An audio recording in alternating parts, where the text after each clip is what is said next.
Alam nyo maraming mapapahamak hindi dahil sa hindi sila naniniwala sa Diyos, kundi dahil mali ang paniniwala nila kung sino ang Diyos. Maraming mga taong relihiyoso, linggo-linggong nagsisimba, madalas manalangin, at hindi makabasag pinggan.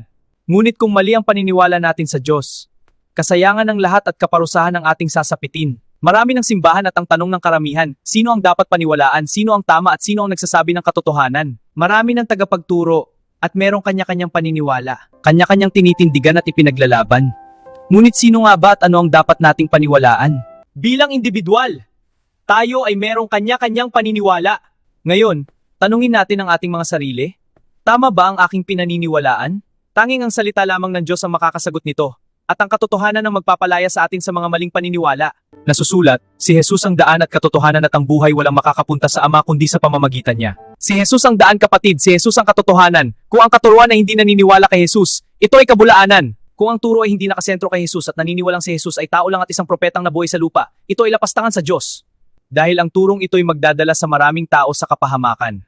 Dahil ito ay taliwas sa katotohanan. Bagamat siya ay likas na Diyos, hinubad niya ang pagiging kapantay ng Diyos at naging alipin.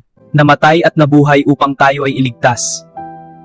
Hindi bumaba si Jesus para magtayo ng relihiyon kundi ipanumbalik ang relasyon ng tao sa Diyos. Tanging ang salita ng Diyos ang makakasagot ng tama sa lahat ng ating katanungan at ang katotohanan na magpapalaya sa atin. Ako nga pala si Kobe, hanggang dito na lang. See you sa susunod na episode. Diyos mabalos!